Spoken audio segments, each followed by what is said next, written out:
Hello dear students. In today's lecture we will discuss about the functions of different plant growth hormones, and those hormones are auxin, gibberellin, cytokinin, abscisic acid and ethylene. So this will be the last lecture of this particular chapter, plant growth and development. So let's begin with the NCERT. We will try to understand each and every line of the NCERT. So यहाँ पे आप देखेंगे पहला जो आपका line दिया हुआ है ऑक्सिन का, है ना। फर्स्ट हार्मोन जो है ऑक्सिन के बारे में देखेंगे। इससे पहले हम लोग ऑलरेडी जो है चर्चा कर चुके हैं इस चैप्टर में जो भी टॉपिक्स है, प्रीवियस वीडियोज लेक्चर में हम लोग ऑलरेडी चर्चा कर चुके हैं। तो यहाँ पर देखेंगे ऑक्सिन का फंक्शंस, है ना। तो लेट्स बिगिन। ऑक्सिन जो है वो फ्रॉम ग्रीक वर्ड ऑक्सेइन से बना हुआ है, जिसका मतलब होता है टू ग्रो। तो ऑक्सिन का मतलब हो गया आपका टू ग्रो, है ना। ये किस वर्ड से बना है? ऑक्सेइन से। Was first isolated from human urine. तो ऑक्सिन प्लांट हार्मोन तो है, बट सबसे पहले इसको जो आइसोलेटेड किया गया था वो ह्यूमन के यूरिन से आइसोलेट किया गया था।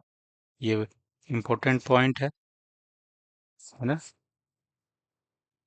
The term auxin is applied to the indole 3 acetic acid. जो टर्म ऑक्सिन है वो किसके लिए अप्लाइड किया गया? इंडोल 3 एसिटिक एसिड के लिए अप्लाइड किया गया है। IAA को ही ऑक्सिन जो है बोल देते हैं। तो ऑक्सिन जो है का मतलब क्या हुआ? To grow. कहाँ से आइसोलेटेड किया गया? Human urine. ऑक्सिन का मतलब टू ग्रो, आइसोलेट कहाँ किया गया? ह्यूमन के यूरिन से आइसोलेट किया गया। टर्म ऑक्सिन किसके लिए अप्लाइड किया जाता है? इंडोल 3 एसिटिक एसिड, है ना, indole 3 acetic acid and to other natural and synthetic compounds having certain growth regulating properties।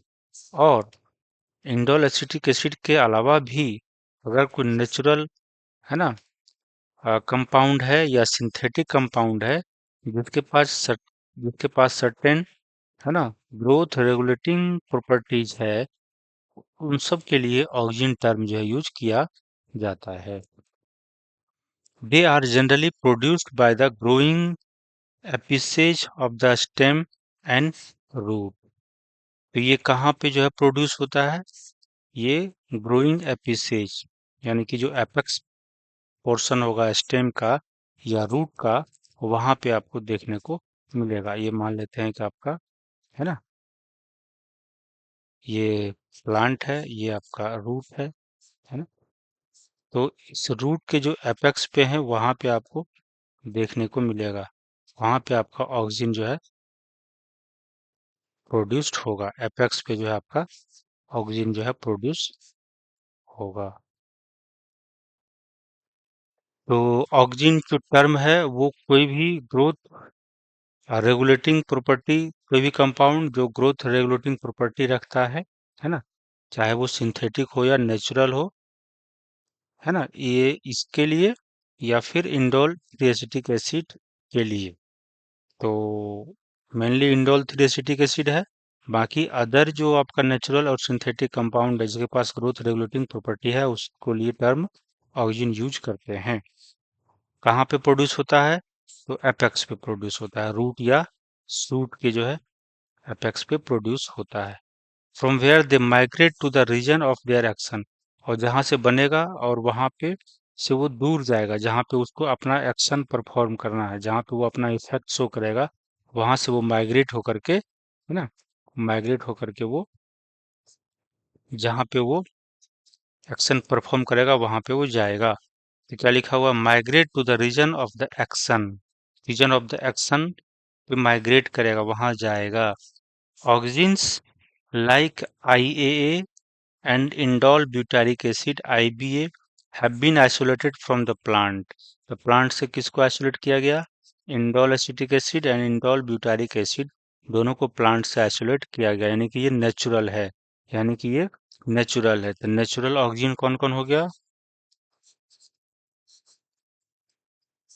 Natural में आपका है ना, नेचुरल जो ऑक्सीजन्स हैं वो आपका IAA IBA आ गया।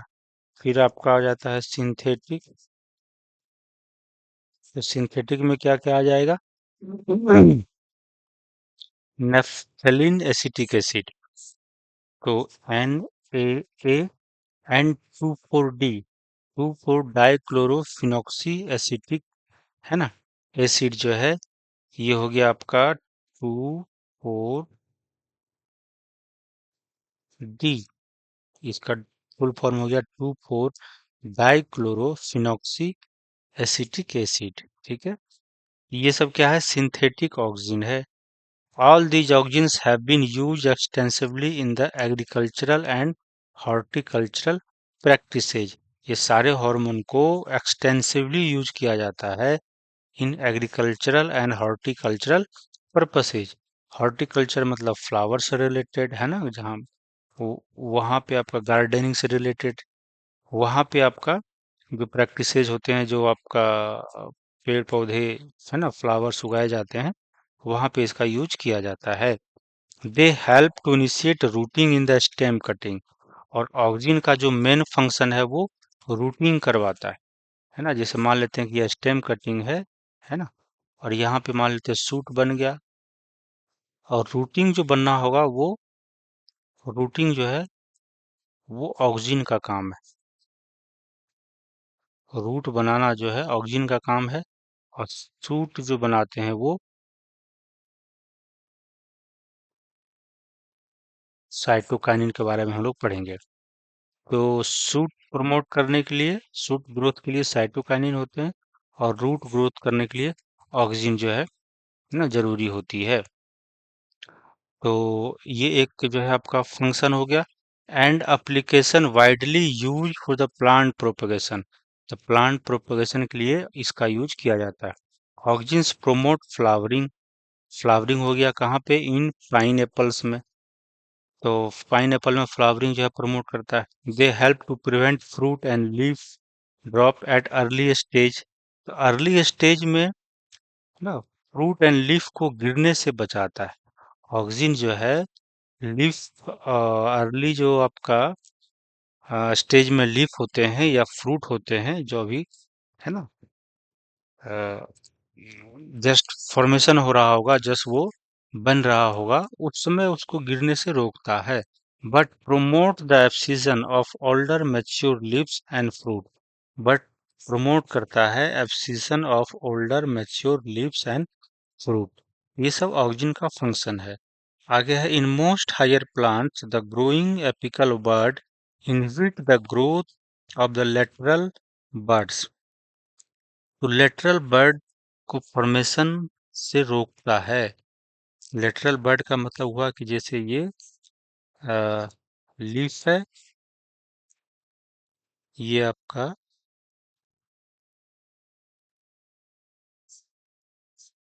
लीफ है, ये आपका लीफ है ना, और यहाँ पे एपिकल बर्ड है। तो ये हो गया आपका एक तरह से टर्मिनल बर्ड या एपिकल बर्ड।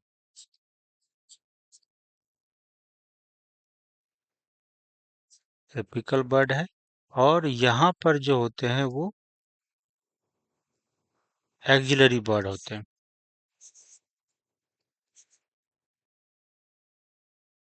एक्सिलरी बर्ड होते। तो यहाँ पे जो ऑक्सिन्स बनेंगे, यहाँ पर जो ऑक्सिन्स बनते हैं वो एक्सिलरी बर्ड को, है ना, बढ़ने से, ग्रो करने से इसको रोकता है। एक्सिलरी बर्ड को सप्रेस करता है, उसको डेवलप होने नहीं देता है।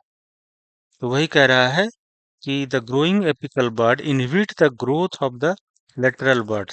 ये जो एपिकल बर्ड है ये इसको सप्रेस करके रखता है, एक्सिलरी बर्ड को सप्रेस करके रखता है। A phenomena is called apical dominance। इस phenomena को बोलते हैं apical dominance। क्योंकि ये अपना डोमिनेंसी शो कर रहा है। जैसे कोई है ना, वर्चस्व वाली बात हो जाती है। कोई जो एक फैमिली में या हमारे समाज की बात करें तो कोई जिसके पास ज्यादा आपका है ना डेवलप्ड है, पैसे अच्छे खासे पैसे वैसे उसके पास है, तो कहीं ना कहीं जो लोअर फैमिली वाले होते हैं या लोअर बैकग्राउंड के लोग होते हैं उसको सप्रेस करके रखते हैं। और ऐसा जनरली जरूर नहीं कि ऐसा हर जगह होता है, बट कोई कोई ऐसा जो है करते हैं। तो वहाँ पे हम देख बताते हैं कि अरे ये सोसाइटी है, ये समाज के लोग वहाँ पे बहुत डोमिनेंट है, उसका वर्चस्व है। तो समथिंग वैसा ही यहाँ पे एपिकल जो बर्ड होते हैं वो है ना ऑक्सिलरी बर्ड को डेवलपमेंट से रोकता है, इसीलिए इसको यहाँ पे एपिकल डोमिनेंस कहा जाता है। Removal of the shoot tips यानी कि डीकेपिटेशन, डीकेपिटेशन का मतलब हुआ शूट टिप को कट कर देना। शूट टिप को मान लेते हैं ये है ऐसे, इसको यहाँ पे आप कट कर दें, यहाँ से आप इसे कट कर देंगे तो ये हो गया डीकेपिटेशन, है ना। ये डीकेपिटेशन के बाद आपको ऐसा देखने को मिलेगा। मान लेते हैं कि आपने प्लांट को कट कर दिया तो जो है ऐसा देखने को मिलेगा। तो यहाँ पर जो बर्ड होते हैं वो अभी सप्रेस्ड है, लेकिन जैसे आप डीकेपिटेशन कर देंगे तो यहाँ वाले जो बर्ड हैं वो ग्रोथ करना शुरू करेगा, है ना। यहाँ वाले जो बर्ड होते हैं वो ग्रो करना शुरू कर देता है डीकेपिटेशन के बाद। तो आगे है कि डिकेपिटेशन कब बोलते हैं, जब removal of the suit tip, suit tip को यहाँ से है ना, ये आपका सूट टिप है, इसको हटा देंगे, रिमूव कर देंगे, यहाँ पे हट गया। तो फिर आपका एक्सिलरी पार्ट जो है वो लेटरल जो बर्ड होते हैं वो डेवलप करना शुरू कर देता है। तो decapitation usually result in the growth of the lateral bud, ये जो लेटरल बर्ड है ये सब जो है वो ग्रो करना शुरू कर देता है। फिगर 13.11 में हम लोग देखेंगे, it is widely applied in tea plantation, है ना। तो ये जो आपका डिकैपिटेशन है, सूट टीप को जो हटाते हैं, इसलिए हटाते हैं कि आपका लेटरल बर्ड ज्यादा बने, ज्यादा लीफ का फॉर्मेशन हो, है ना, ज्यादा जो है ईल्ड जो है चाय का जो है, चाय के पत्ती का जो है बढ़े। तो चाय का पत्ती या जो चाय का जो लीफ है वो कब ज्यादा होगा, जब वो लेटरल ब्रांचिंग होगी। मान लेते हैं ये ऐसे एक ऐसे सिंपल वो ग्रोथ किए जा रहा है, तो इसमें आपको कुछ ही पत्ते मिलेंगे। लेकिन अगर इसमें डीकैपिटेशन कर दिया जाए तो हर जहां जहां पे आपका पत्ते हैं, है ना, वहां वहां से फिर से ब्रांचिंग निकलेगा ऐसे करके, ऐसे करके। फिर यहाँ से आपका ब्रांचिंग निकलेगा ऐसे करके, यहाँ से आपका ब्रांचिंग निकलेगा, है ना। तो इस तरीके से जो है आपका ज्यादा जो है अ, चाय के लीफ जो है, टी का जो लीफ है, पत्ते उत्ते हैं जो आपको ज्यादा मिलेंगे, फ्रूट रूट इसमें ज्यादा लगेंगे क्योंकि इसमें ब्रांचिंग ज्यादा हो गया। तो डीकैपिटेशन, है ना, इट जो वर्ड यहाँ पे लिखा गया है डीकैपिटेशन के लिए यहाँ पे लिखा गया है, it is widely applied in tea plantation, hedge making. तो हेज मेकिंग में जो है ज्यादा इसका यूज किया जाता है, क्योंकि एपिकल बर्ड नहीं रहेंगे तो फिर लेटरल बर्ड का फॉर्मेशन ज्यादा होगा और यील्ड हमारा ज्यादा बढ़ेगा। तो कैन यू एक्सप्लेन व्हाई, इसका जो आपका ये आंसर है। आगे है, auxin also induce parthenocarpy is in tomato. तो पार्थेनोकार्पी जब फ्रूट बनते हैं आपका, तो फ्रूट जो है क्या होता है, ये स्टिग्मा है, यहाँ पे फर्टिलाइजेशन होंगे, है ना। तो फर्टिलाइजेशन होने से ओवरी जो है, यहाँ पे मान लेते हैं आपका ये सीड है, ये ओव्यूल है ना, ये ओव्यूल है और ये ओवरी है, ये मान लेते हैं आपका ओवरी है, ये आपका ओव्यूल है। ओवरी आफ्टर फर्टिलाइजेशन के बाद वो फ्रूट फ्रूट में बन जाते हैं, डेवलप हो जाते हैं, है ना। और ओव्यूल जो है वो सीड में डेवलप हो जाता है आफ्टर फर्टिलाइजेशन। लेकिन अगर हम यहाँ पे फर्टिलाइजेशन करवा दें, नो फर्टिलाइजेशन, नो फर्टिलाइजेशन, और ऑक्सीजन जो है यहाँ पे हम डाल दें तो ओवरी जो है वो फ्रूट में डेवलप हो जाएगा। Develop into fruit, but ovule जो है not develop into seed, not develop into seed. तो ओव्यूल जो है फर्टिलाइजेशन हुआ नहीं तो ये सीड में जो है डेवलप नहीं होता है ना। बट ओवरी जो है वो फ्रूट में डेवलप हो जाता है, इसको बोलते हैं पार्थेनोकार्प। ऐसे फ्रूट को बोलते हैं हम लोग पार्थेनोकार्प। आप प्रोसेस को बोलते हैं पार्थेनोकार्पी। तो ऑक्सिन का यूज करके हम लोग ओवरी को डेवलप करा सकते हैं फ्रूट में, बट सीड नहीं होगा, सीडलेस फ्रूट होगा, है ना। पार्थेनोकार्प जो है वो सीडलेस फ्रूट होगा।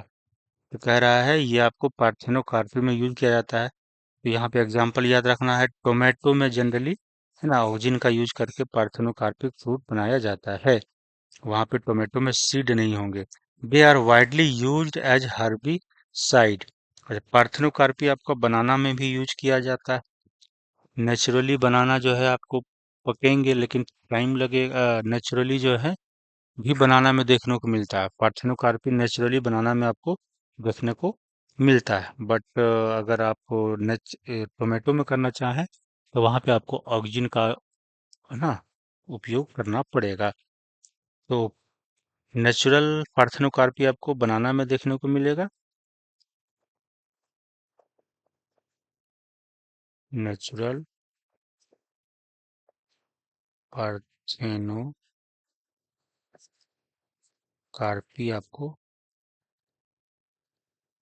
बनाना में देखने को मिलता है। वहां पे बनाना डेवलप हो जाएंगे बट सीड डेवलप उसमें नहीं होता है। आगे है, they are widely used as herbicide. Herbicide के रूप में भी ऑक्सिन का यूज किया जाता है। जैसे 2,4-D widely use to kill the dicotyledonous plant, है ना, या बीड्स जो होते हैं जो अनवांटेड प्लांट ग्रो कर जाते हैं। Does not affect mature monocotyledonous plant.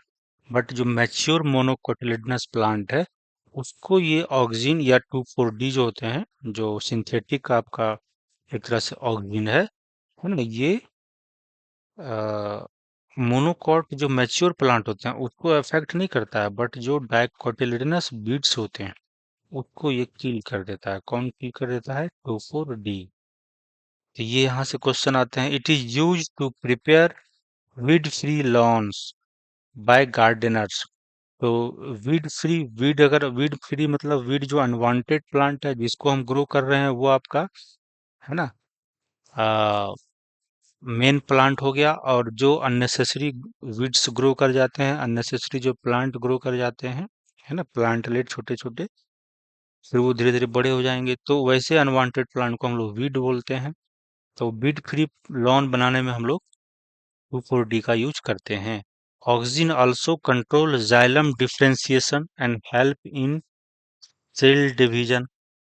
तो जाइलम डिफरेंशिएशन में भी आपको ये मदद करता है। जाइलम में जैसे आप चार कंपोनेंट होते हैं, तो या फिर आपका वास्कुलर कैम्बियम है, उससे जो है आपको जाइलम बनना है, सेकेंडरी जाइलम बन रहा है। जाइलम में फिर आपका, है ना, ब्रैकेट्स, vessels, xylem fibre, xylem parenchyma, ये सब बनाना है तो उसमें आपको जाइलम डिफरेंशिएशन में फिर आपका ये हेल्प करता है।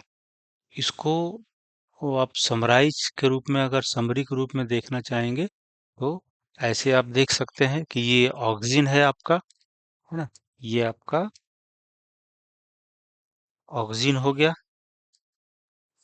क्या क्या फंक्शन है? तो इसका फंक्शन है आपका initiate in initiate rooting in the stem cutting, एक फंक्शन हो गया। इसका क्या उपयोग है? An application widely use for plant propagation, है ना, बहुत सारे प्लांट आपको बनाना है, बहुत सारे प्लांट आपको बनाना है। तो उसमें मान लीजिए कि टिश्यू कल्चर के हेल्प से तो उसमें आप क्या करेंगे, जैसे मान लेते हैं यहाँ पे आपका बहुत सारे स्टेम कटिंग से आपको प्लांट बनाना चाहते हैं, प्लांटलेट जो है बनाना चाहते हैं, ऐसे करके स्टेम कटिंग है ना, स्टेम कट कर दिए, न्यूट्रिएंट्स मीडियम डाल देंगे इसमें। यहाँ पे आपका न्यूट्रिएंट्स मीडियम रहेगा, यहाँ पे आपका न्यूट्रिएंट्स मीडियम रहेंगे, है ना। तो यहाँ पे आप क्या डालेंगे,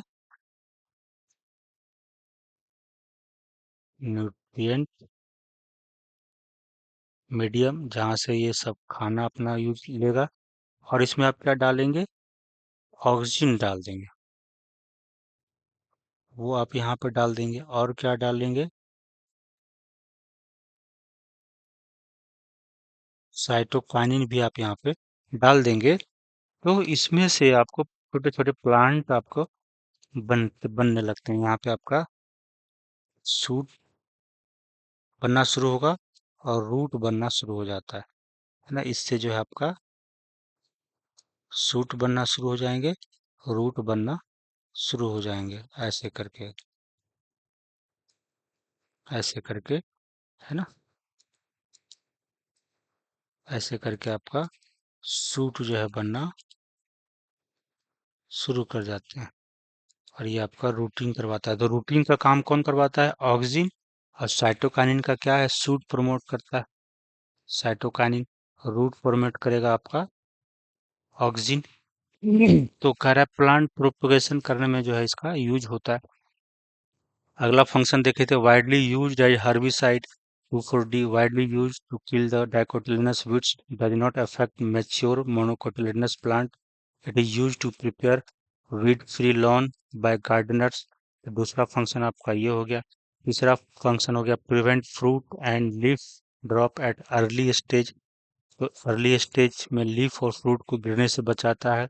promote the abscission of the older mature and leaf fruit. But जो ओल्डर लीफ होंगे या फिर फ्रूट होंगे, उसको एब्सिशन यानी कि फॉल गिरने में जो है मदद करवाएगा, प्रमोट करवाएगा। चौथा फंक्शन ये हो गया। तो पांचवा आपका एपिकल डोमिनेंस होते हैं, वो हम लोग ऑलरेडी देखे, है ना। एपिकल वर्ड ग्रोथ करेंगे बट लेटरल वर्ड को ग्रोथ न होने से रोकता है। प्रोमोट फ्लावरिंग इन पाइनएप्पल, तो पाइनएप्पल में फ्लावरिंग को प्रमोट करता है, ये याद रखना है। उसके बाद फिर आपका है, ऑल्सो इंड्यूस पार्थेनोकार्पी, पार्थेनोकार्पी इन टोमेटो में जो है याद रखना है, करवाता है।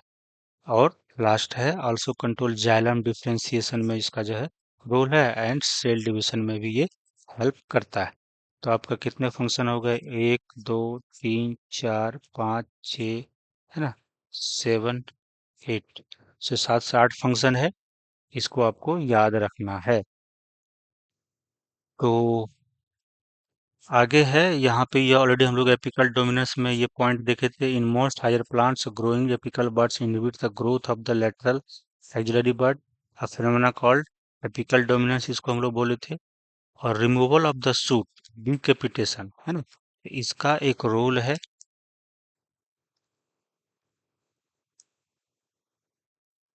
इसका डिकैपिटेशन का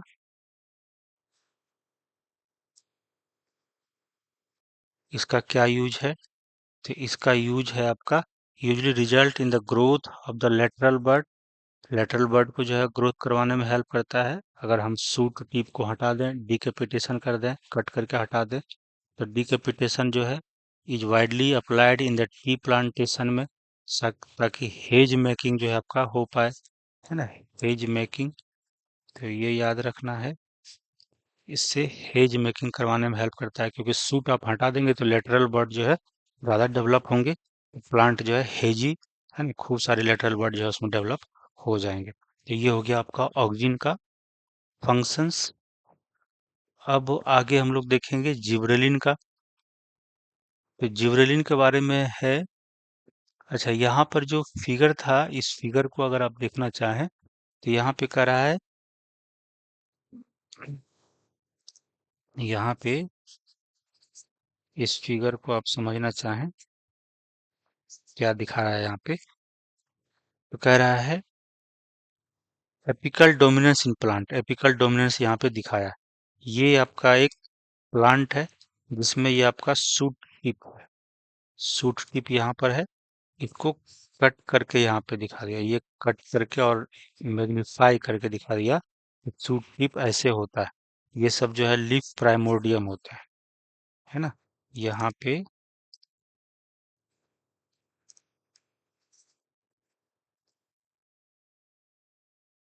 लीफ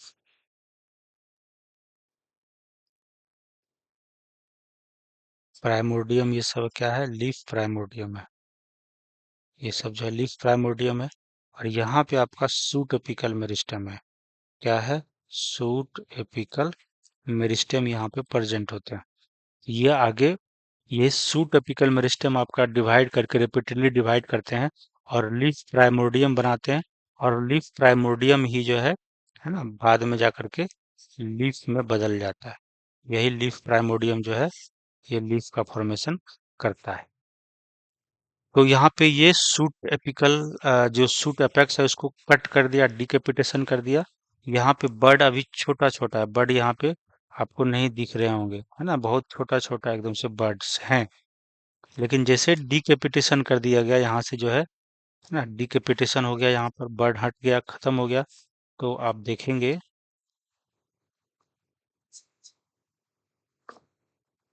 तो यहाँ पे आपका लेटरल बर्ड जो है बनने लगेंगे। लेटरल बर्ड का देखें ग्रोथ आपका धीरे धीरे यहाँ पे बड़ा होने लगेगा, है ना, डिकेपिटेशन के वजह से। तो वो चीजें यहाँ पे दिखाया हुआ था। Plant with apical bud intact, यहाँ पे पहला फिगर में एपिकल बर्ड आपका इंटैक्ट है, मतलब सुरक्षित है, उससे हटाया नहीं गया है ना। और दूसरे में कह रहा है बी वाला में, a plant with apical bud remove. दूसरा में, बी वाला में प्लांट का जो एपिकल बर्ड है रिमूव कर दिया गया। कह रहा है note the growth of the lateral bud into the branches after decapitation. और यहाँ पे आप देखो कि कैसे जो है लेटरल बर्ड जो है का ग्रोथ होना शुरू हो जाता है, ब्रांचेज बनने लगते हैं वो धीरे धीरे बड़ा होकर के। तो ये था आपका फिगर ऑक्सिन के बारे में। अब है gibberellins. Gibberellins are another kind of promotory growth. तो प्रोमोटरी ग्रोथ में हम लोग ऑक्सिन के बारे में भी पढ़े थे और जिब्रेलिन्स के बारे में पढ़े थे, और साइटोकाइनिन का। तो साइटोकाइनिन और जिब्रेलिन भी प्रोमोटरी पीजीआर है, प्लांट ग्रोथ रेगुलेटर है। They are more than 100, there are more than 100 gibberellins reported from badly different organism. तो 100 से ज्यादा जिब्रेलिन्स जो है रिपोर्ट किया गया है डिफरेंट डिफरेंट प्लांट से और फंजाई से। Such as fungi and higher plants. तो प्लांट्स एंड हायर और हायर प्लांट्स एंड फंजाई से लगभग 100 से ज्यादा जिब्रेलिन्स को रिपोर्ट किया गया है, डिस्कवर किया गया है। They are denoted as gibberellin, है ना, 1, GA2, GA3 and so on, ऐसे करके GA100, GA101 ऐसे करके आगे होंगे। हाउएवर जिब्रेलिक एसिड GA3, ये बड़ा इंपॉर्टेंट पॉइंट है कि 100 जी जिब्रेलिन्स तो है, लेकिन सबसे ज्यादा जो है ना, gibberellin 3 was one of the first gibberellin to be discovered. तो सबसे पहले GA3 को ही डिस्कवर्ड किया गया था। And remains the most intensively studied form. और इसका सबसे ज्यादा इंटेंसिव स्टडी हुआ है, इसके बारे में बहुत जो है एक्सपेरिमेंट हुआ है कि GA3 कैसे काम करता है, इसका स्ट्रक्चर कैसा है, कौन कौन सा रोल प्ले करता है। तो जितना सारे एक्सपेरिमेंट हुए हैं, वो सबसे अधिक एक्सपेरिमेंट आपका GA3 से ही रिलेटेड हुआ है, और ये पहला हार्मोन था जिसको डिस्कवर किया गया था। तो लिखा हुआ है GA3, लेकिन सबसे पहले डिस्कवर यही आपका हुआ है। तो और इस पे ही ज्यादा जो है रिसर्च हुआ है। All gibberellins are acidic. तो जितने भी जिब्रेलिन्स हैं वो सब एसिडिक नेचर है, जिब्रेलिक एसिड भी इसका नाम है, तो एसिडिक इन नेचर होंगे। They produce a wide range of physiological responses in plants, है ना, वाइड रेंज में इसका फिजियोलॉजिकल जो है रेस्पॉन्स है। जैसे their ability to cause and increase in the length of the axis. ये मान लेते हैं कि ये आपका प्लांट है ना, इसका एक्सिस ये है, इसकी एक्सिस का लेंथ को ये बढ़ा देता है। लेंथ कैसे बढ़ाता है आपका? इंटर नोड का जो है लेंथ वो बढ़ा देता है ना। ये जो इंटर नोड थे ये यहाँ पे बड़ा हो गए। तो इंटर नोड बड़ा होगा तो आपका स्वाभाविक है लेंथ जो है आपका एक्सिस जो है ये है ना इंक्रीज हो जाता है। It is use to increase the length of the grape stalks. Grapes का जो स्टॉक्स होते हैं जिसमें ग्रेप्स लगे रहते हैं, मान लेते हैं यहाँ पे आपका ग्रेप्स लगे हुए हैं ऐसे, ऐसे जो है ग्रेप्स लगे हुए हैं ऐसे। अगर इसकी स्टॉक को बढ़ा दिया जाए, इसकी स्टॉक को बढ़ा दिया जाए तो नंबर ऑफ जो है ग्रेप्स वो ज़्यादा लगेंगे, है ना। नंबर ऑफ ग्रेप्स जो है इसमें ज़्यादा लग जाएंगे। नंबर ऑफ ग्रेप्स जो है आपका ज़्यादा लग जाएंगे अगर ये स्टॉक जो है वो बड़ा हो जाए ग्रेप्स का। तो ये चीज़ें आपने समझा कि ग्रेप्स का जो है स्टॉक बढ़ाने से, है ना, क्या बेनिफिट होता है। Gibberellins cause fruits like apple to elongate and improve its shape। अब कह रहा है कि एप्पल का शेप और उसको इलोंगेट करता है। जैसे मान लेते हैं कि ये आपका कोई एप्पल है ऐसे करके, ये एप्पल है ऐसे करके, ये आपका ऐसे जो है आपका एप्पल है। अब इस एप्पल में आपका जिब्रेलिक एसिड यूज करेंगे तो ये एक प्रॉपर जो है शेप जो है एप्पल का बन जाता है। ऐसे करके आपका प्रॉपर शेप जो है हो जाएगा। तो कह रहा है इलोंगेट किया, है ना। फ्रूट्स लाइक एप्पल, एप्पल को थोड़ा सा इलोंगेट भी कर दिया, है ना। यहाँ से यहाँ तक आपका इलोंगेशन हो गया और इसका शेप को भी जो है इम्प्रूव कर दिया। शेप भी थोड़ा सा, है ना, इसका इम्प्रूव हो गया, आपका शेप भी इसका इम्प्रूव हो गया। They also delay senescence, senescence को ये डिले करता है। जिब्रेलिक एसिड जो है सेनेसेंस को डिले करता है। तो सेनेसेंस यानी फ्रूट का गिरने से रोकता है, फ्लावर को गिरने से रोकता है, पत्ते को गिरने से रोकता है। तो सेनेसेंस यानी कि ओल्ड होने से, यंग से जल्दी ओल्ड ना हो जाए, इस प्रोसेस को रोकता है। Thus the fruit can be left on the tree longer as so as to extend the market period. तो मान लेते हैं पेड़ में अगर फ्रूट लगा हुआ है, तो पेड़ में अगर फ्रूट लगा हुआ है और वो, है ना, जल्दी से वो पक के गिर जाएंगे। लेकिन अगर हम यहाँ पे मान लेते हैं कि ये आपका, है ना, ट्री है और यहाँ पे जो है आपका फ्रूट लगे हुए हैं, यहाँ पे फ्रूट लगे हुए हैं और ये जल्दी से गिर जाए, है ना। ये मान लेते हैं कि जल्दी से आपका विद इन 1 मंथ आपका में सारे फ्रूट्स जो है आपका वो गिर जाएंगे जमीन पे। लेकिन अगर ये प्लांट है और यहाँ पे फ्रूट लगा हुआ है, यहाँ पे जो है आपका फ्रूट लगा हुआ है, तो अगर हम यहाँ पे जिब्रेलिक एसिड अगर हम यूज कर दिए, ये मार हो सकता है इस पेड़ पे, है ना, 2 मंथ के लिए ये पेड़ पे ही जो है लटका रहे, जल्दी नहीं गिरेगा। तो इससे क्या होगा कि हम मार्केट में जो है इसको लंबे दिनों तक सेल कर सकते हैं और एक अच्छा खासा जो है आपका इसका अर्निंग हो जाएगा। लेकिन अगर एक ही बार आपको मार्केट में ये सारे गिर जाए, है ना, सारे फल जो है आपको, है ना, बहुत जल्दी से आपका झड़ जाए, तो फिर मार्केट में आप सेल क्या करेंगे? जो है सेल, फ्रूट रहेगा तब तो सेल करेंगे। तो फिर आपको सस्ते दामों में सारे फ्रूट को बेचना पड़ेगा। लेकिन अगर हम इस पेड़ पे ही जो है फल को और गिरने से रोक दें, तो हम धीरे धीरे जो है उसको तोड़ के और मार्केट में सेल लंबे दिनों तक कर सकते हैं। इसका कहने का मतलब ये है। आगे है GA3 use to speed up the malting process in brewing industry. तो माल्टिंग प्रोसेस में होता है क्या कि जैसे सीड है, सीड को जर्मिनेशन, उसको थोड़ा सीड को जैसे हमको बनाते हैं आप वाइन वाइन, है ना, बियर बनाते हैं। तो इसमें क्या होते हैं कि जो सीड है उसमें थोड़ा सा पानी वानी दे करके उसमें जर्मिनेशन का प्रोसेस को स्टार्ट करवाते हैं। जर्मिनेशन जब होंगे तो उसमें उस दौरान बहुत सारे एंजाइम्स प्रोड्यूस होते हैं जो शुगर को, स्टार्च को ब्रेक डाउन करता है। तो जिससे जल्दी से क्या होगा, आपका ग्लूकोज बनेंगे, ग्लूकोज बन जाएंगे तो फिर जल्दी से फर्मेंटेशन प्रोसेस होगा।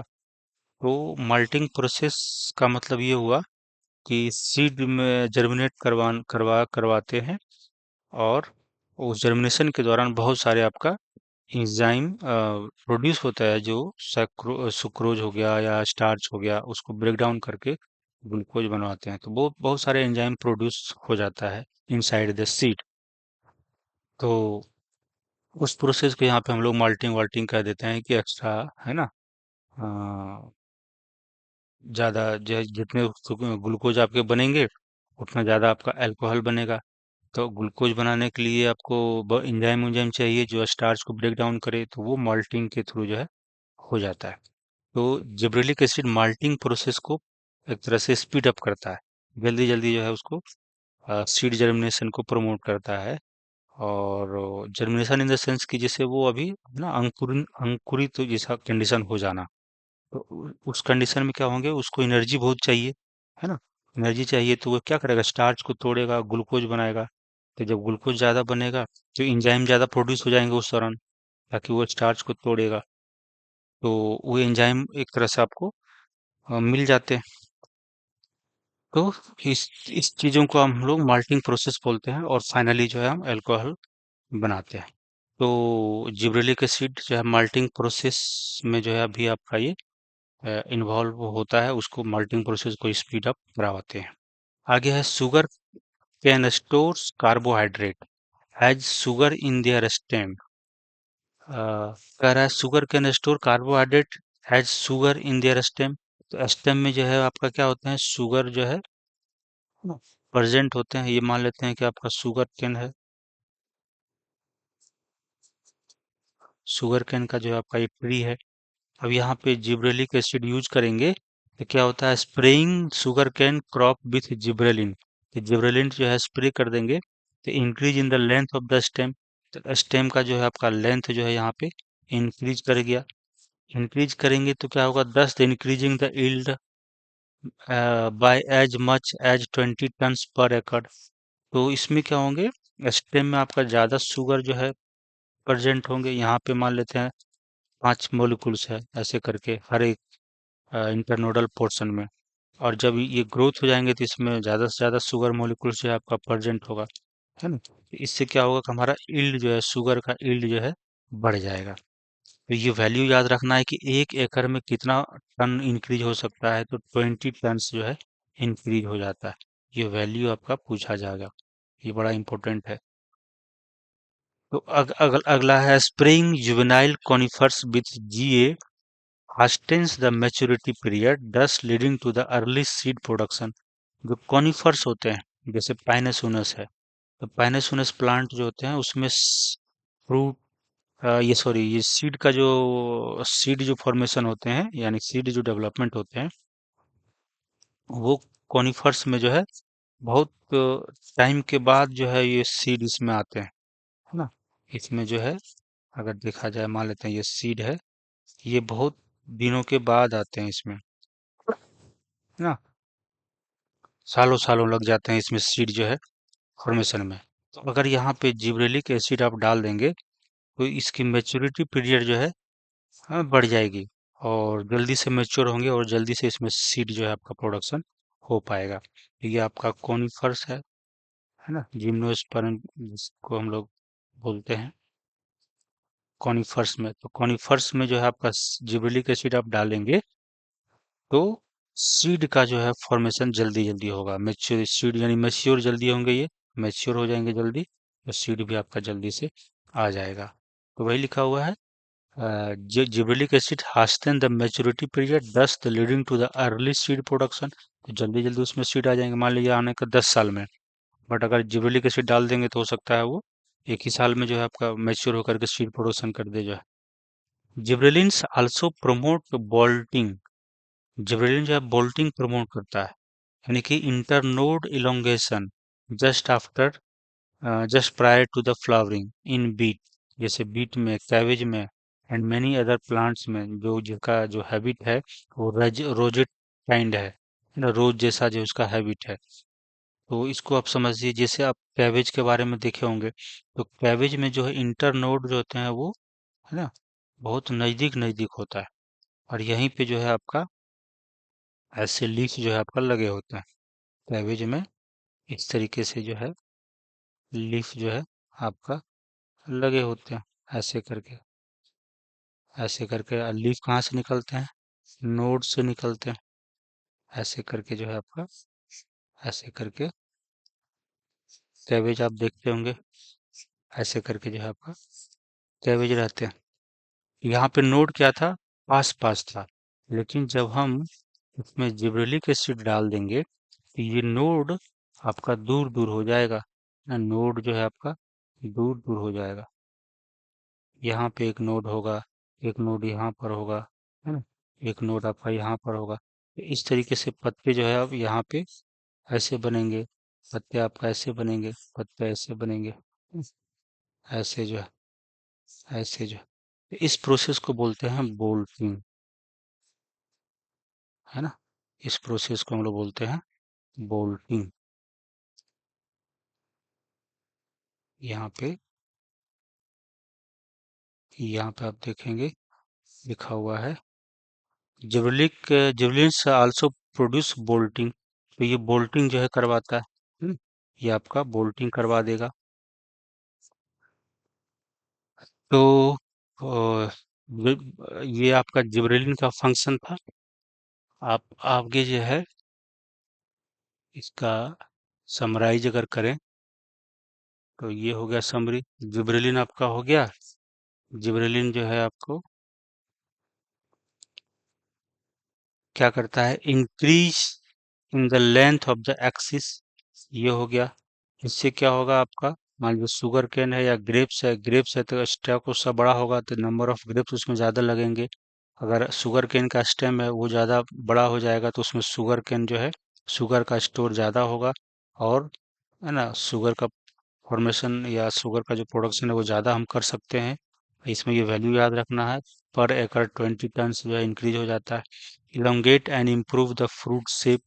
जैसे एप्पल में फ्रूट का शेप एंड उसको इलोंगेट करवाने में हेल्प करता है। डिले इन सेनेसेंस, फ्रूट को सेनेसेंस झड़ने से रोकता है ताकि वो पेड़ पे ज़्यादा दिनों तक रह सकते हैं। और मार्केट में जो है, मार्केट पीरियड या मार्केट में उसको ज़्यादा दिन तक हम सेल कर सकते हैं, धीरे धीरे तोड़ तोड़ कर जो है। उसका है speed up in the malting process. Malting process करवाते हैं, उसको स्पीड करवा देता है, जिससे जो है आपका, है ना, ज़्यादा अल्कोहल हमारे बनाने में यूज हो पाए जो है। तो ब्रूइंग इंडस्ट्री, शराब का जो इंडस्ट्री होती है वहाँ पे ज़्यादा इसका यूज होता है। Hasten the maturity period in the juvenile conifers. तो जुवेनाइल कॉनिफर्स में आपका जिब्रेलिक एसिड डालते हैं तो सीड का प्रोडक्शन आपको जल्दी होता है।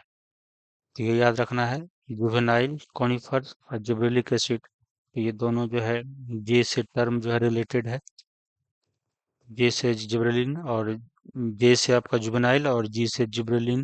तो ये दोनों एक दूसरे से टर्म्स एक दूसरे से रिलेटेड है। तो याद रखना है, जुवेनाइल कॉनिफर में अगर जल्दी सीड प्रोडक्शन करना हो तो जिब्रेलिक एसिड डाला जाता है। Promote bolting. बोल्टिंग का हम लोग देखे थे कि वो इंटरनोड कैसे आपका इंक्रीज हो जाते थे। और जो लीफ पास पास थे वो अब धीरे धीरे दूर, मतलब दूर दूर हो गए थे जो। ड्यूरिंग फ्लावरिंग जो है आपका ये होता है। Internode elongation just before the flowering. Flowering आने से पहले ये जो आपका कैबेज होते हैं वो एक बहुत लीफ जो है बहुत क्लोज क्लोज होते हैं। बट जब फ्लावरिंग होना रहेगा तो ये एकाएक बोल्टिंग करेंगे, इंटरनोड एकाएक बढ़ना शुरू हो जाता है। उस समय जिबरेलिक एसिड जो है आपका बहुत ज़्यादा वहाँ पे प्रोडक्शन होता है।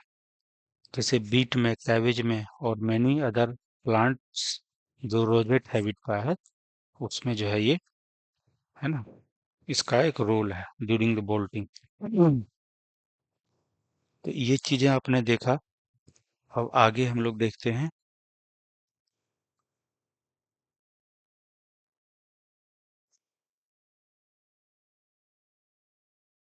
अच्छा।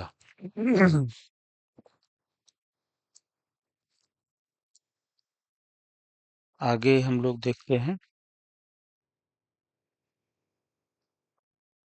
साइटोकाइनिन के बारे में।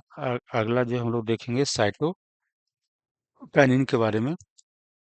Cytokinins have specific effect on cytokinesis. तो साइटोकाइनेसिस का मतलब हुआ एक सेल, और ये एक सेल जो है जब सेल डिवीजन होते हैं तो समथिंग ऐसे करके आपका, है ना, दो सेल जो है फाइनली जो है आपका बन जाता है, दो सेल आपका बन जाएंगे। तो इस प्रोसेस को बोलते हैं साइटोकाइनेसिस। तो साइटोकाइनिन्स साइटोकाइनेसिस करवाने में इसका एक, है ना, बड़ा रोल है। And were discovered as the kinetin, और इसको जो है डिस्कवर्ड किया गया था काइनेटिन के रूप में। नाम है साइटोकाइनिन्स बट डिस्कवर्ड किया गया था काइनेटिन्स के रूप में। Modified form of adenine, adenine का एक ये मॉडिफाइड फॉर्म है, यानी कि एक प्रकार का ये प्यूरिन है। तो प्यूरिन क्या होता है, बेस होते हैं, एडेनिन जो है एक बेस है। तो एक तरह से साइटोकाइनिन जो है वो बेसिक इन नेचर होंगे, एसिडिक नहीं होंगे, ये भी क्वेश्चंस पूछा जा सकता है। अगला है purine from the autoclave herring sperm DNA. But जो काइनेटिन है ये है तो साइटोकाइनिन जो है प्लांट हार्मोन, लेकिन ये जो काइनेटिन को जो डिस्कवर किया गया था वो अगेन ऑटोक्लेव्ड, है ना, ऑटोक्लेविंग किया गया किसका, हेरिंग स्पर्म ऑफ डीएनए, और उससे जो है इसको बनाया गया था जो है। तो ये भी इंटरेस्टिंग है प्लांट हार्मोन, बट इसको सबसे पहले, है ना, हेरिंग स्पर्म डीएनए से जो है इसको निकाला गया था, डिस्कवर किया गया था काइनेटिन के नेम से। Kinetin does not occur naturally in plant, और ये नेचुरली जो है प्लांट में काइनेटिन नहीं मिलता है। तो साइटोकाइनिन आपका प्लांट हार्मोन है, बट उसको डिस्कवर्ड किया गया एज ए काइनेटिन, और काइनेटिन जो है वो साइटोकाइनिन्स की तरह, है ना, अपना फंक्शन शो करता है, बट ये नेचुरली प्लांट में मिलते नहीं है। सर्च फॉर नेचुरल, तो भाई भाई कौन सा ऐसा हार्मोन है, कौन सा ऐसा केमिकल है जो नेचुरली प्लांट में मिलता है, क्योंकि काइनेटिन तो नेचुरली प्लांट में है नहीं। तो फिर search for natural substances with cytokinin like activity led to the isolation of the zeatin. तो फिर लोगों ने सर्च करना शुरू कर दिया कि साइटोकाइनिन का जो फंक्शन है वो प्लांट में कौन ऐसा कंपाउंड है जो परफॉर्म करता है। तो बाद में पता चला कि ये जियाटिन एक कंपाउंड है जो कि कहाँ से निकाला गया, फ्रॉम द कॉर्न कर्नेल्स, है ना, कोकोनट मिल्क। तो coconut milk and corn kernel से जो है इसको डिस्कवर किया गया। ये नेचुरली आपको प्लांट में जो है मिलता है। Since the discovery of the zeatin, several naturally occurring cytokinins and some synthetic compounds with cell division promoting gravity have been identified।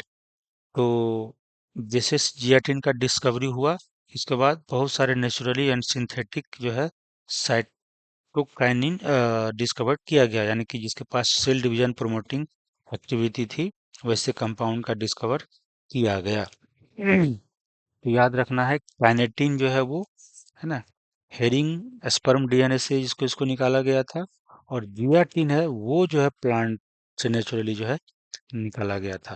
Plant में भी कहाँ से, corn kernels and coconut milk, ये आपको याद रखना है।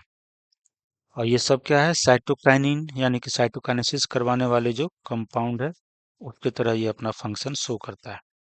आगे है, natural cytokinins are synthesized in regions where rapid cell division occurs। तो जो साइटोकाइनिन का सिंथेसिस होता है वो ज़्यादा कहाँ होता है, जहाँ पे रैपिड सेल डिवीजन ज़्यादा होगा, क्योंकि इसका काम ही है सेल डिवीजन करवाना। तो जहाँ जहाँ ज़्यादा सेल डिवीजन हो रहा होगा वहाँ पे साइटोकाइनिन का सिंथेसिस ज़्यादा होगा। फॉर एग्जांपल रूट एपिसेज, है ना, जहाँ पे रूट का एपिकल मेरिस्टेम है वहाँ मिलेंगे। डेवलपिंग शूट वर्ड, वहाँ पे जहाँ पे शूट वर्ड आपका डेवलप हो रहा है ना, वहाँ पे मिलेंगे। चाहे वो लेटरल शूट हो या फिर एपिकल जो है शूट हो, वहाँ पे मिलेंगे। यंग फ्रूट, यंग जो फ्रूट होंगे वहाँ पे आपको साइटोकाइनिन मिलेंगे, क्योंकि छोटा सा फ्रूट है उसको बड़ा होना है, तो बड़ा होना है तो बहुत सारे सेल बनाने पड़ेंगे, तो फिर वहाँ पे साइटोकाइनिन का प्रोडक्शन ज़्यादा होगा, तभी तो साइटोकाइनेसिस होगा। तो इन जगहों पे आपको साइटोकाइनिन का सिंथेसिस ज़्यादा होता है। It helps to produce new leaves, और ये क्या करवाता है, नया लीफ बनाने में हेल्प करता है। क्लोरोप्लास्ट इन लीफ बनाने में हेल्प करता है। लेटरल शूट ग्रोथ कराने में जो है ये हेल्प करता है ना। तो एक तरह से एपिकल शूट ग्रोथ कराने में ऑक्सिन का हेल्प है और वो लेटरल ग्रोथ को रोकता है। बट साइटोकाइनिन क्या कर रहा है, लेटरल शूट ग्रोथ करवाता है, ये याद रखना। एंड एडवेंटेशियस शूट फॉर्मेशन, तो lateral growth, shoot growth and adventitious shoot, है ना। जैसे लीफ से जो है शूट बनना, या कहीं स्टेम से जो है वहां से फिर से नया शूट डेवलप होना। जैसे ये आपका स्टेम है और यहाँ पे आपका शूट का फॉर्मेशन हो गया, यहाँ पे आपका शूट का फॉर्मेशन हो गया। या फिर ब्रायोफाइलम का आप लीफ देखे होंगे, वहां पे आपका शूट का फॉर्मेशन होने लगता है। तो एडवेंटेशियस शूट ये हो गया, है ना। एडवेंटेशियस शूट फॉर्मेशन में आपका इसका रोल है, और लेटरल ग्रोथ शूट ग्रोथ में इसका रोल है। Cytokinins help overcome the apical dominance, और साइटोकाइनिन जो है एक तरह से जो एपिकल डोमिनेंस शो कर रहा था ऑक्सिन, उसका उल्टा ये काम करता है ना। साइटोकाइनिन एपिकल डोमिनेंस करवा रहा था, और सॉरी ऑक्सिन जो है एपिकल डोमिनेंस करवा रहा था, यानी कि लेटरल बर्ड को ग्रोथ, लेटरल बर्ड के ग्रोथ को रोक रहा था। बट यहाँ उल्टा है, साइटोकाइनिन क्या कर रहा है, लेटरल बर्ड का जो ग्रोथ है, शूट का जो ग्रोथ है, उसको प्रमोट कर रहा है, और एपिकल बर्ड की ग्रोथ को एक तरह से रोक रहा है।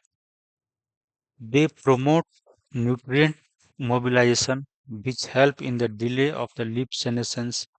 साइटोकाइनिन्स जो है लीफ सेनेसेंस को डिले करवाता है। कैसे, तो मान लेते हैं कि ये आपका एक मैच्योर लीफ है ना, ये आपका, और इधर आपका यंग लीफ है। तो ये अगर न्यूट्रिशन इसको नहीं मिलेगा, है ना, इधर से मान लेते हैं कि आपका न्यूट्रिशन इधर जाना शुरू कर दे, इसको न्यूट्रिशन जो है मिलना शुरू कर दे, तो फिर ये सेनेसेंस नहीं होगा। लेकिन अगर न्यूट्रिशन इसको मिलना बंद हो जाएगा, ये पत्ते जो है गिर जाएंगे नीचे, है ना, फॉल करेंगे।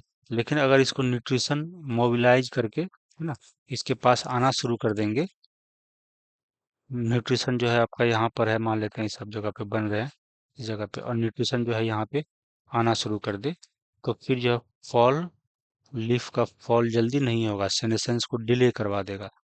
तो न्यूट्रिएंट मोबिलाइजेशन हो रहा है, यहाँ पे आपका न्यूट्रिएंट जो थे, है ना, वो सब मूव करके लीफ में जा रहा है, ओल्ड लीफ में।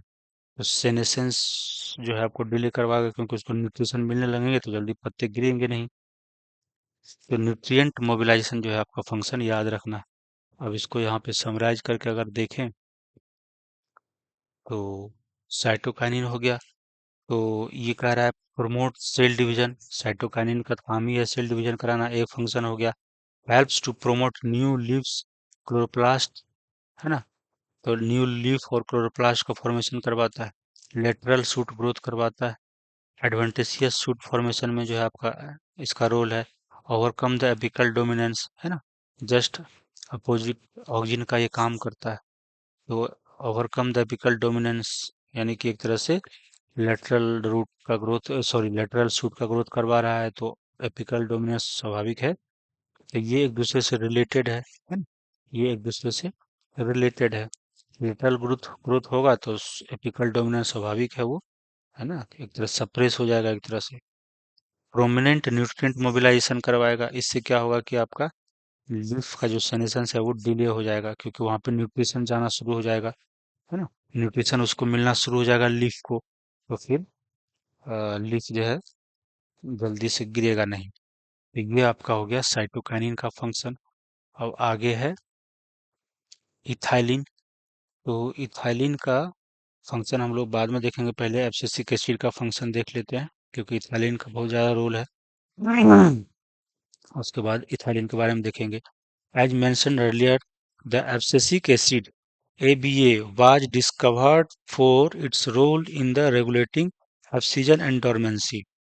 तो एब्सिसिक एसिड जो होते हैं वो ऑक्सीजन, यानी लीफ फ्रूट, ये सब जो जो गिराने में उसका ज्यादा रोल है, और डोरमेंसी में भी इसका रोल है। सीड जो है जर्मिनेट ही नहीं करेंगे, है ना। यहाँ पे अगर एब्सिसिक एसिड यहाँ पर इसमें प्रेजेंट है, तो no seed germination, seed germinate नहीं करेंगे।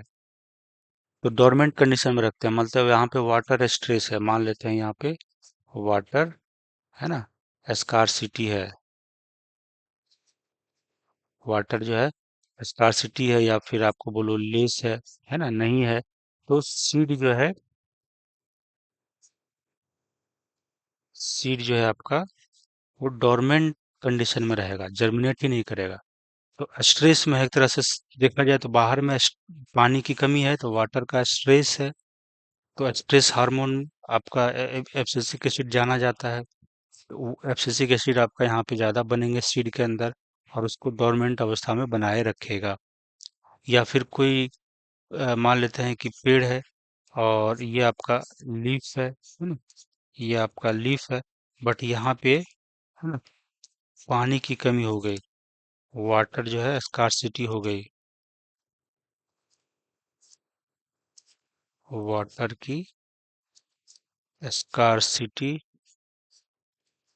हो गई, या कि कमी हो गई एक तरह से बोला जाए तो जब कमी हो जाएगी तो फिर वाटर यहाँ पे उसको पहुंचाना पड़ेगा, जो है पानी जो है हर जगह जाना पड़ेगा, है ना।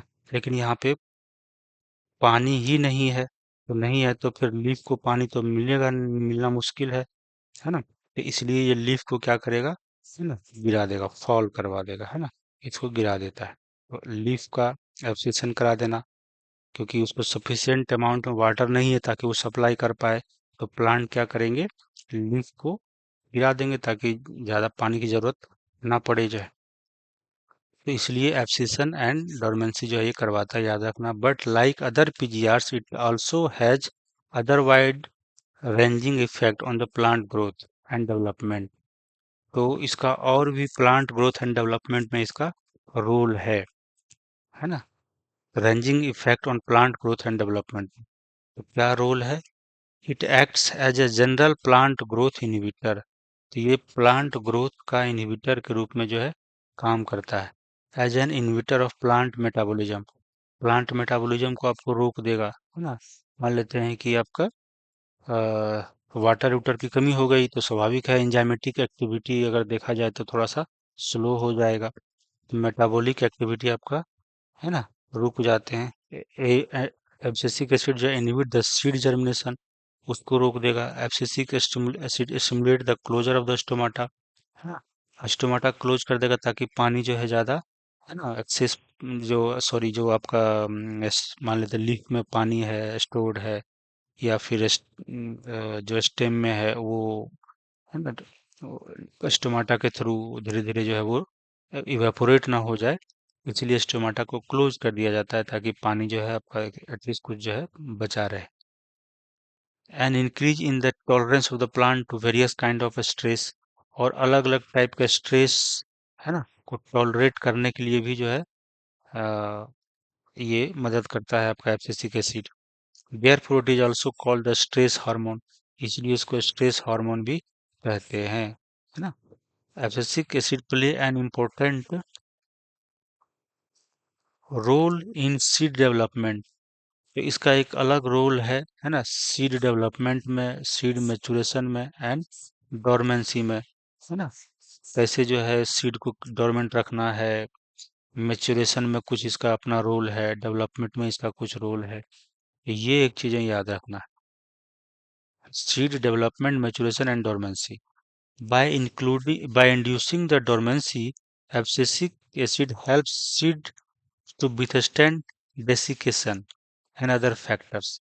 तो जब सीड डोरमेंसी को इंड्यूस करेगा तो ये जो डेसिकेशन है, जो सूखापन है, उसको, है ना, टॉलरेट करने में, है ना, बर्दाश्त करने में जो है मदद करता है, कौन, एब्सिसिक एसिड। तो अदर फैक्टर्स जैसे अनफेवरेबल फॉर ग्रोथ, जो कुछ ऐसे फैक्टर्स हैं जो ग्रोथ को जो है के लिए अनफेवरेबल है, उसको इनहिबिट कर रहा है, तो वैसे फैक्टर्स को भी ये टॉलरेट कराने में हेल्प करता है। In most situations abscisic acid act as an antagonist of GA, है ना, जिबरेलिक एसिड। ये आपका पीवाईक्यू क्वेश्चन है कि जिब्रेलिक एसिड का एंटागोनिस्ट कौन है, एब्सिसिक एसिड है ना। तो ये याद रखना है। तो ये हो गया आपका एब्सिसिक एसिड का फंक्शन। इसको अगर हम समराइज करके अगर देखना चाहें तो यहाँ पे आप देखें, ये एब्सिसिक एसिड है और एब्सिसिक एसिड का रोल है आपका रेगुलेट एब्सिशन एंड डोर्मेंसी। ये तो इसका इम्पोर्टेंट रोल है ही जो है ना, एब्सिशन एंड डोर्मेंसी को रेगुलेट करता है। Important role in the seed development maturation and dormancy में इसका जो है रोल है। स्पेशली जो है जो डोर्मेंसी करवाता है सीड का, उसमें तो बहुत ही ज़्यादा इसका रोल है। इनहिबिट सीड जर्मिनेशन को रोकता है। इंड्यूस डोर्मेंसी, तो जब जर्मिनेशन नहीं होने देगा तो एक तरह से डोर्मेंसी को ये प्रमोट करता है, डोर्मेंट अवस्था में रखने के लिए ये हेल्प करता है। इनहिबिट प्लांट मेटाबॉलिज्म, जब सीड जो है डोर्मेंट अवस्था में रहेंगे या प्लांट जो है एक तरह से पानी की स्ट्रेस में है, वाटर के स्ट्रेस में है, तो वहाँ पे मेटाबॉलिज्म आपका इनहिबिट हो जाएगा, मेटाबॉलिक प्रोसेस जो है धीरे स्लो हो जाएंगे, है ना। अच्छा, इंड्यूस सीड डोरमेंसी, तो इसका inhibitor of the plant metabolism, तो डोरमेंसी से क्या फायदा होता है या मेटाबॉलिज्म जो है आपका इनहिबिट होता है, इसका क्या फायदा होता है? It helps the seed to withstand desiccation and other factors, है ना, in unfavourable, that is in unfavourable for growth. तो उस उसमें जो है ये हेल्प करता है जो है आपका। अब आगे है stimulate the closure of stomata, stomata को क्लोज करने में हेल्प करता है। Increase the tolerance of plant to various kind of stress, अलग अलग स्ट्रेस को जो है ये टॉलरेट करने में हेल्प करता है। तो आपका हो गया एक फंक्शन, दो, तीन, चार, पाँच, छः, सात फंक्शन, है ना, इस तरह से आपका सात आठ फंक्शन आपका एब्सिसिक एसिड का हो गया। अब आगे है लास्ट इथाइलिन को हम लोग देखेंगे।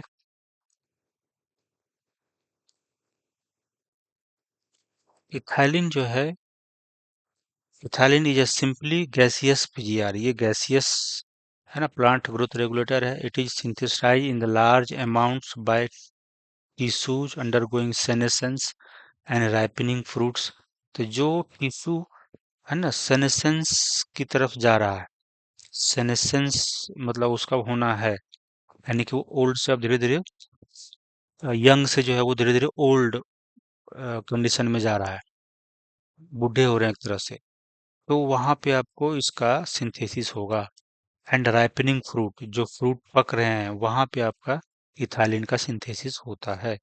It influences sorry, the influences of ethylene on plant include horizontal growth of seedling। तो सीडलिंग का जो है वो हॉरिजॉन्टल ग्रोथ करवाएगा, सीडलिंग का जो है वो हॉरिजॉन्टल ग्रोथ करवाता है। स्वेलिंग ऑफ द एक्सिस, तो swelling of the axis, axis का जो है ये मान लेते हैं कि ये आपका स्वेलिंग करवाएगा, तो समथिंग ऐसा जो है आपका ये आपका हो गया। तो ये आपका सोइलिंग हो गया जो है इसमें ऐसे करके। हॉरिजॉन्टल ग्रोथ हो गया, coiling of the axis and apical hook formation in dicot seedling. और apical hook formation, hook formation का मतलब हुआ कि जैसे ऐसे है और इसमें ऐसे हुक का फॉर्मेशन हो रहा है। तो एपिकल हुक फॉर्मेशन में जो है आपका इसका रोल है बैकवर्ड सीडलिंग में। Ethylene promotes senescence and abscission of plant organs, especially of leaves and the flowers। तो इथाइलिन जो है senescence and abscission of the plant organs को जो है एक तरह से प्रोमोट करता है, स्पेशली लीव्स एंड फ्लावर, है ना, फ्रूट का नहीं, यहाँ पे कह रहा है लीव्स एंड फ्लावर का एब्सिशन कराने में इथाइलिन का बड़ा रोल होता है। अब आगे है ethylene is highly effective in fruit ripening. Fruit ripening में तो इथाइलिन का ही जो है मेजर रोल होता है। It enhances the respiration rate during the ripening of the fruit. जब फ्रूट रैपनिंग हो रहे होंगे तो वहाँ पे बहुत ज़्यादा मेटाबॉलिक एक्टिविटी हो रहे होंगे और वहाँ पे एटीपी का रिक्वायरमेंट भी बहुत ज़्यादा होगा। एटीपी का रिक्वायरमेंट ज़्यादा होगा तो फिर रेस्पिरेशन जो है फास्ट होना पड़ेगा, है ना, इसीलिए लिखा हुआ it enhances the respiration rate during ripening of the fruit। This rise in rate of respiration is called है ना, रेस्पिरेटरी क्लाइमेक्टिक, ये याद रखना है। रेस्पिरेटरी क्लाइमेक्टिक क्या होता है? जो रेट इंक्रीज हो जाते हैं, रेट ऑफ रेस्पिरेशन जो है आपका राइज हो रहे हैं, इसी को हम लोग बोलते हैं रेस्पिरेटरी क्लाइमेक्टिक बोलते हैं। तो एक तरह से ये इथाइलिन की वजह से हो रहा है। Ethylene breaks seed and bird dormancy, और यहाँ पे एब्सिसिक एसिड का उल्टा यहाँ पर काम कर रहा है इथाइलिन। जब जर्मिनेशन होना रहेगा, तो यानी कि जर्मिनेशन को प्रमोट कर रहा है, यानी कि जर्मिनेशन होगा तो उसके लिए पहले डोरमेंसी को तोड़ना पड़ेगा। तो वही कह रहा है, सॉरी हाँ, इथाइलिन का जो है वो सीड एंड बर्ड की डोरमेंसी को ब्रेक करता है, उसको तोड़ता है। जब डोरमेंसी टूटेगा तो इनिशिएट द जर्मिनेशन, जर्मिनेशन आपका स्टार्ट हो जाता है इन, खास करके इन पीनट सीड, पीनट सीड में आपको जो है जर्मिनेशन स्टार्ट हो जाते हैं। Sprouting of the potato tuber, potato में जो है ट्यूबर बनना शुरू हो जाते हैं। पोटैटो ट्यूबर में जो है आपका स्प्राउटिंग शुरू हो जाते हैं। मान लेते हैं कि ये आपका पोटैटो है, और यहाँ पे आपका आई प्रेजेंट रहते हैं, है ना? यहाँ पे आपका ना स्प्राउटिंग शुरू हो जाएगा, यहाँ पे जो आपका ना सूट बनना शुरू हो जाता है। तो sprouting of the potato tuber जो है वो आपका एक तरह से होना शुरू हो जाते हैं। Ethylene promotes rapid internode petiole elongation in the deep water rice plant, rice plant है, और मान लेते हैं कि ये राइस प्लांट है, राइस प्लांट है ऐसे करके, है ना? और ये पानी यहाँ पे आ गया है, यहाँ पे पानी जो है आपका जमा हो गया इस फील्ड में। तो यहाँ पे हम अगर इथाइलिन डाल देते हैं, तो फिर ये जो है इसमें इन पेट्रियोल का जो है इंटरनोड ऐसे करके बड़ा हो जाएंगे, ऐसे करके बड़ा हो जाएंगे, और ये पानी से बाहर आ जाएगा, है ना? ये पानी से जो है बाहर आ जाएगा। तो कह रहा है कि ethylene promotes rapid internode and petiole, internode जो है मान लेते हैं यहाँ पे इंटरनोड आपका छोटा छोटा है इंटरनोड, है ना? यहाँ पे इंटरनोड मान लेते हैं आपका, यहाँ पे इंटरनोड छोटा छोटा है, बट यहाँ पे इंटरनोड आपका बड़ा बड़ा हो जाएगा, ताकि उसको वाटर से वो वाटर के ऊपर आने में हेल्प करेगा उस प्लांट। प्रोमोट कर रहा है ethylene promote rapid internode and petiole elongation, petiole भी जो है आपका इलोंगेट हो गया, पेट्रियोल इलोंगेट हो गए, ऐसे करके इलोंगेट हो गए, ऐसे करके इलोंगेट हो गए। आगे है इलोंगेशन इन डीप वाटर राइस प्लांट, जो पानी में जो है एक तरह से डूब गए राइस प्लांट, वो इलोंगेशन होगा आपका पेट्रियोल का एंड इंटरनोड का, ताकि वो पानी से बाहर आ पाए। It helps leaves upper part of the shoot to remain above the water, इसके वजह से क्या होगा, ये पार्ट जो है आपका पानी से बाहर आ जाएंगे। Ethylene also promotes root growth and root hair formation, तो रूट मान लेते हैं ये आपका प्लांट है ना? यहाँ पे जो रूट है मान लेते हैं ऐसे ऐसे है, लेकिन अगर हम इसमें एब्सिसिक ये सॉरी इथाइलिन अगर डाल दें, अगर यहाँ पे हम इथाइलिन डाल दें,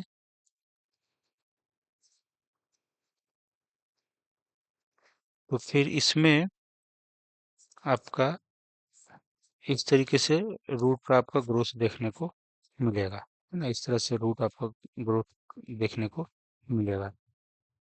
तो इसका क्या काम है, ethylene also promote root growth and the root hair formation, और इसमें रूट हेयर जो है आपका बनना शुरू हो जाते हैं। रूट हेयर जो आप ऐसे पढ़े थे, एपिडर्मल सेल का ग्रोथ हो जाते हैं रूट हेयर का, है ना? ऐसे करके।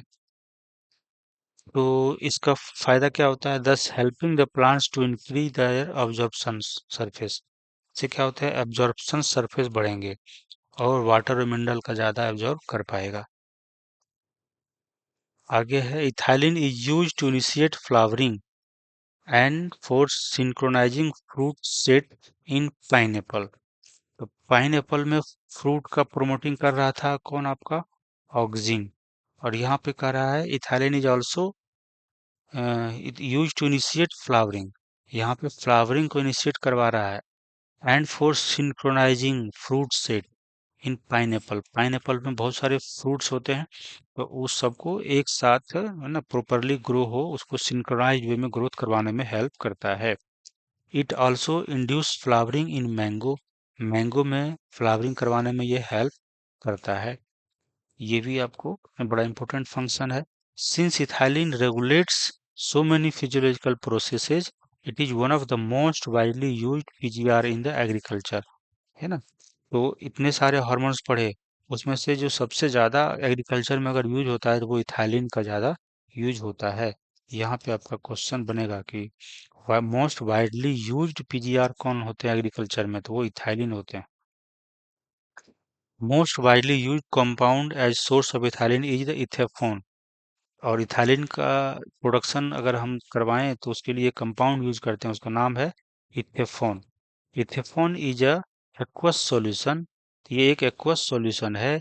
Is use readily absorb and transported within the plant, और ये प्लांट के द्वारा इजिली एब्जॉर्ब हो जाते हैं, और ये है ना आसानी से जो है हर जगह ट्रांसपोर्ट होकर के चले जाते हैं। एंड रिलीजेज इथाइलिन स्लोली, और वहां पे फिर धीरे धीरे ये इथाइलिन को रिलीज करता है स्लोली स्लोली।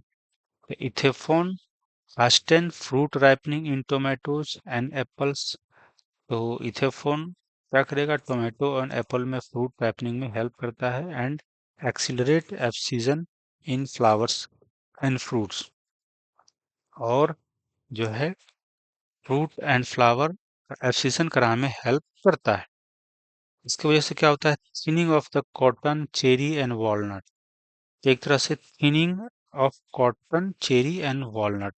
थिनिंग का मतलब होता है यहाँ पे कि अगर हम ये अगर हम देखें, मान लेते हैं कि कॉटन है और इसमें बहुत सारे फ्रूट्स लग जाए, बहुत सारे जो है फ्रूट्स लग जाए, तो इसका सबका फ्रूट का प्रॉपर डेवलपमेंट नहीं हो पाएगा।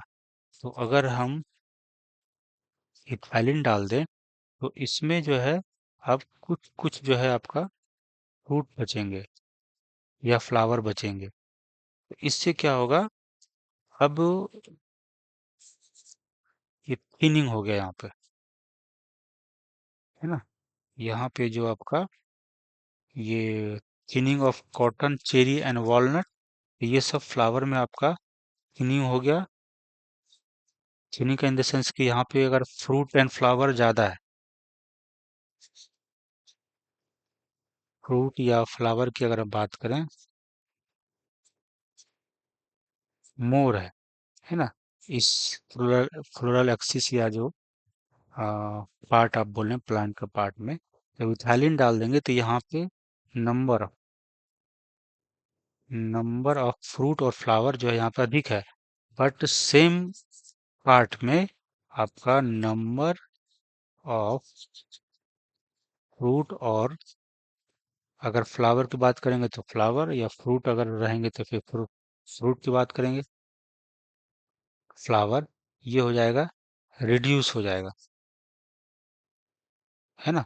जब रिड्यूस हो जाएगा तो इसका प्रॉपर डेवलपमेंट हो पाएगा, प्रॉपर डेवलपमेंट हो पाएगा।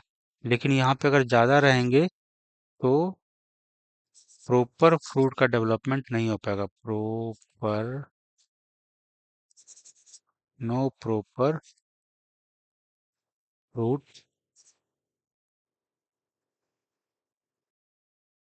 डेवलपमेंट। इसकी वजह से क्या हो जाएगा, यील्ड जो है इसका, है ना, लो हो जाएगा या डिक्रीज हो जाएगा।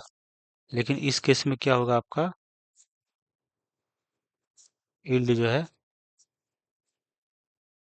इंक्रीज हो जाएगा। थिनिंग का मतलब यहाँ पर ये होता है, एक्चुअल मीनिंग जो है थिनिंग का मतलब ये होता है। जैसे कभी कभी हम लोग ये बोलते हैं कि हमारे बाल जो है थिन होने लगे, हेयर हेयर जो है ना। तो हेयर में बाल इससे मतलब झड़ना शुरू हो गए ज्यादा, तो झड़ने शुरू हो गए तो पहले स्टार्टिंग में ज्यादा हेयर थे, आपके सर पे, और अब धीरे धीरे वो झड़ने लगे। तो अब हेयर का नंबर जो है आपके सर पे कम हो गए, तो पतला हो गए। उस सेंस में, ऐसा नहीं कि हेयर ही पतले हो गए, इस सेंस में नहीं देखना है। नंबर ऑफ हेयर जो है ना, वो रिड्यूस हो गए, उस सेंस में यहाँ पे देखना है। तो ये हम लोगों ने पढ़ा। उसके बाद लास्ट फंक्शन है, it promotes female flowers in cucumber thereby increasing the yield. तो फीमेल फ्लावर को प्रमोट करेंगे, जितना सारे फीमेल फ्लावर होंगे उतने सारे उसमें फ्रूट्स लगेंगे, है ना। तो उसकी वजह से क्या होंगे, आपका यील्ड जो है वो ज्यादा हो जाएगा। तो ये था आपका इथाइलिन के फंक्शन। अब इसको अगर हम यहाँ पे समराइज करके देखना चाहें, तो आप देख सकते हैं कि ये आपका इथाइलिन है। इथाइलिन का फंक्शन है कि promotes rapid internode petiole elongation इन डीप वाटर राइस प्लांट, ये तो हम लोग देखे थे। उसके बाद देखे थे influence flute horizontal growth of the seedling, है ना। सीडलिंग का जो हॉरिजॉन्टल ग्रोथ करवा रहा था ऐसे करके, है ना, हॉरिजॉन्टल ग्रोथ करवा रहा था। फिर इसमें स्वेलिंग भी करवा रहा था, और हुक हुक फॉर्मेशन भी करवा रहा था, ऐसे करके मान लेते हैं ये है, ये हुक का फॉर्मेशन हो गया ऐसे करके। तो हुक बनाने में हेल्प कर रहा था डाइकॉट सीडलिंग में। फ्रूट राइपनिंग में हेल्प कर रहा है। तो फ्रूट जब राइपनिंग होगा तो वहाँ पे आपका रेस्पिरेशन रेट जो है उसमें इंक्रीज हो जाता है, और उस इंक्रीज रेस्पिरेशन रेट को हम लोग रेस्पिरेटरी क्लाइमैक्टिक बोलते हैं। अगला था फंक्शन इसका, promotes senescence abscission of plant organ specially leaves and flower को, ये, है ना, सेनेसेंस एब्सिशन को जो है प्रोमोट कर रहा था। अगला फंक्शन देखे थे, initiate the flowering and for the synchronising fruit set in the pine Apple में आपका फ्लावरिंग को इनिशिएट कर रहा है, और सिंक्रोनाइजेशन ऑफ फ्रूट सेट भी करवा रहा था। Also induce flowering in mango, mango में फ्लावरिंग जो है ये करवाता है। इसका ये इम्पोर्टेंट एक फंक्शन है आपका इथाइलिन का। आप लोग देखे होंगे घर में कच्चे आम लाते हैं और वहाँ पे, है ना, इस तरह से इथाइलिन का वहाँ पे यूज करते हैं, जिससे कि आपका मैंगो पक जाए जो है। Breaks seed and bud dormancy जो है ये करवाता है। Promotes root growth and root hair formation, ताकि जो है ज़्यादा absorptions of mineral and water का हो सके। Initiate germination in the peanut seed, sprouting of potato tubers भी करवाता है। तो ये एक आपका जर्मिनेशन इनिशिएट करवाता है किसमें, पीनट सीड में जो है। अब प्रोमो ये हो गया सारे फंक्शन आपका। इथेफोन के बारे में पढ़ लिए, एक लिक्विड जो है ना, कंपाउंड है एक तरह से ये, और ये हास्टेन करता है फ्रूट रैपनिंग का, टोमेटो एंड एप्पल्स का। तो ये चीज़ें हम लोग ऑलरेडी जो है देखे थे। And accelerate the abscission in the flower and fruits को एब्सिशन कराने में हेल्प करता है, जिससे आपका कॉटन, चेरी एंड वॉलनट के थिनिंग में हेल्प मिलता है, जिससे प्रोडक्शन आपका ज़्यादा हो पाए, प्रॉपर फ्रूट बन पाए। अगर बहुत सारे फ्रूट रहेंगे एक ही प्लांट पे तो सारे फ्रूट्स जो है प्रॉपरली डेवलप नहीं हो पाएंगे। आगे है, ethephon promotes female flower in cucumber, है ना, या फिर इथाइलिन कहें, या फिर, है ना, इथाइलिन कहें या इथेफोन कहें, दोनों एक ही चीज़ है, क्योंकि अल्टीमेटली इथेफोन जो है इथाइलिन प्रमोट फॉर्मेशन करवाता है। ये फीमेल फ्लावर प्रमोट करता है किसमें, कुकुम्बर में। और ज़्यादा फीमेल फ्लावर होंगे तो फिर आपका ज़्यादा फ्रूट्स बनेंगे, और ज़्यादा फ्रूट बनेंगे तो स्वाभाविक है यील्ड आपका ज़्यादा हो जाएगा। तो ये सारे फंक्शंस थे आपके different different plant growth regulators का। और लास्ट में हम लोग यहाँ पे देख लेते हैं कि we may summarise that for any and every phases of the growth, differentiation, development of the plant, one or the other PGR has some role to play। तो ग्रोथ हो रहा हो डिफरेंट फेजेज ऑफ ग्रोथ में, differentiation में, है ना, and plant के development में, एक या एक से अधिक जो है हार्मोन एक साथ जो है काम कर सकते हैं, या अलग अलग समय में, है ना, अलग अलग हार्मोन काम करके, है ना, ये सारे फंक्शंस को वो रेगुलेट करता है। Such roles could be complementary और एंटागोनिस्टिक। कुछ रोल, सच रोल्स जो है वो कम्प्लीमेंट्री भी हो सकता है, और, है ना, यानी कि दो हार्मोन एक ही चीज को कम्प्लीमेंट करके है ना, एक ही फंक्शन में वो सारे हेल्प कर सकता है, या कोई एंटागोनिस्टिक जो है इफेक्ट शो कर सकता है। जैसे आपका हम लोग पढ़े थे एब्सिसिक एसिड एंड जिबरेलिन जो है, वो दोनों एंटागोनिस्टिक फंक्शन शो करता है। कोई प्रोमोट करता है तो दूसरा इनहिबिट करता है। तो दीज कुड बी इंडिविजुअलिस्टिक और सिनर्जिस्टिक। इंडिविजुअलिस्टिक मतलब हुआ कि, है ना, कोई एक फंक्शन कोई एक ही हार्मोन के द्वारा हो रहा है, या कोई एक फंक्शन एक साथ मिलकर दो तीन हार्मोन मिलकर उस एक ही फंक्शन को प्रमोट भी कर रहा है या इनहिबिट कर रहा है, तो वो सिनर्जिस्टिक हो गया। Similarly, there are a number of events in the life of a plant where more than one PGR interact to affect that event, है ना, जहाँ पे एक साथ बहुत सारे हार्मोन, है ना, उस फंक्शन को, इस इवेंट को अफेक्ट करता है। जैसे dormancy in seed bud, abscission, senescence, apical dominance, इसमें एक से ज्यादा आपका हार्मोन इन्वॉल्व होते हैं। Remember the role of the PGR is only one kind of intrinsic control। तो रोल ऑफ द पीजीआर क्या है, एक इंट्रिंसिक कंट्रोल करता है। अलोंग विथ इंट्रिंसिक मतलब वो प्लांट का इंटरनल एक तरह से ये फैक्टर है। Along with genomic control and extrinsic factors. तो role of the PGR is of only one kind of intrinsic control, है ना। ये इंटरनल फैक्टर है एक तरह से, तो ये इंट्रिंसिक फैक्टर कहलाएगा। कह रहा आगे है, along with the genomic control and extrinsic factors. तो जेनोमिक कंट्रोल यानी कि जो आपका हर सेल में क्रोमोसोम है, डीएनए है, वो एक इनडायरेक्टली तो है, सारे फंक्शंस वही रेगुलेट कर रहा है ना। और कुछ फंक्शंस जो है प्रभावित होते हैं एक्सटर्नल फैक्टर की वजह से भी।